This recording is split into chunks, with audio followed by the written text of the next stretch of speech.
Well, greetings to you all. It's a very special day. Today is Tuesday, the 20th of March, 2018. A very special day for me because it's a Tuesday. I'm a Tuesday born. And let me tell you what, on Tuesdays, I fast and pray. I fast and pray. So, beloved, I tell you, the day you were born is good. You fast and pray on that day. If you cannot fast due to medical reasons, then you can pray.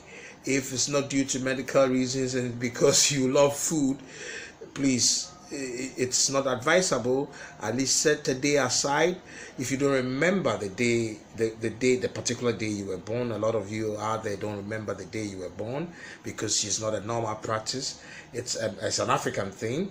But if it's not a normal practice, those of you in Europe, in America, Asia, it sounds bizarre, but you can set a day aside.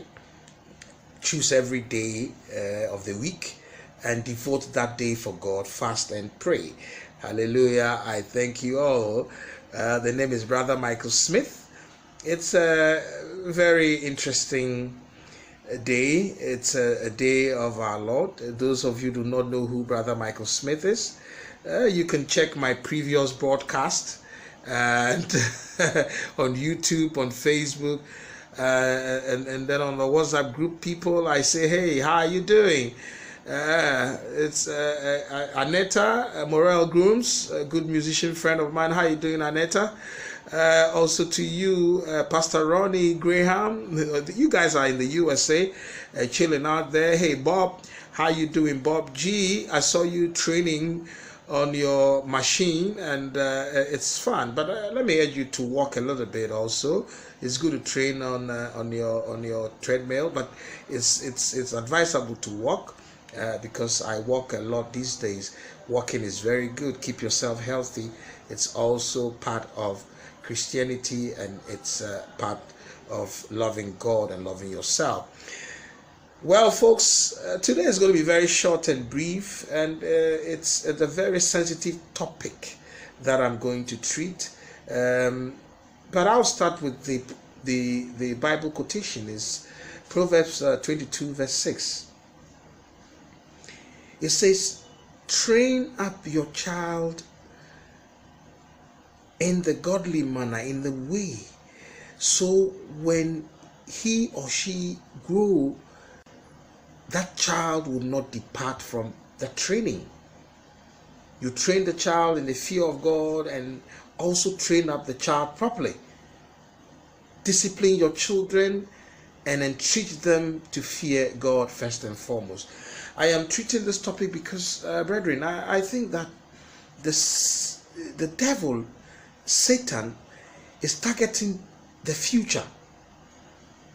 Our future, I'm talking about parents of my generation. We have somehow failed our children. Most of us have failed our youth. We give them everything they want. There is lack of training at home. There is lack of discipline at home. All because we thought we were brought up in that manner where our parents were very harsh. They were very, of course, they were extreme. My mom was very hard, but it somehow helped shape my life. Even though I was a very naughty boy and very troublesome, there was this fear of God in me.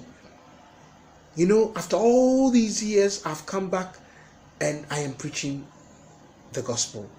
That is what I am talking about. What are we doing to our children? What are we impacting into our kids out there? We are giving them things on a silver platter. We are handing over our cars to our children, expensive cars, because we can afford them. Look, we have to be very mindful the way we are bringing up our kids. 10 years, 11 years old children owning their own phones? Why do you have to buy a phone for a child who is not a teenager yet? Look, I have children who are above 20, and 3 of them now are above 20. The last one who will become, who is now 18, only got her phone. I just bought her a phone. And the older ones know the drill. If you're not 18, no phone. And my children are not worried about that. They come home from school and they complain and they say, Daddy, why we don't have phones? And how it's, it's all. And I hear that. I hear some of the parents talk about this and they say, there are a lot of things on the phones the kids cannot comprehend. Look, as old as I am, things pop up on my phone and I say, geez, what is this? Please do not talk about sexual things only. I am talking about strange things, evil things. Look, I saw a man who just popped up with some tattooed strange face and his demonic face, and something came all over me. All of a sudden I saw that. I don't know whether you guys are paying attention to me, especially on Facebook. I saw this gentleman. He's a white guy and Caucasian. He has all these tattoos and he looks strange. He looks evil. I saw the guy and I said, gee, something came up over me. I felt some coldness all over my body, chilling, chills all over my body. And if a 10-year-old or 11-year-old sees these things, they don't know how to pray, they don't know how to comprehend, they don't know how to go about these things. They get possessed. Let us train our children very well. The enemy is looking for the youth of today and attack the future leaders. We are losing the battle. Parents of my generation, listen to me, especially those abroad, especially those out. I am not in Ghana, so I know what I'm talking about. Those abroad.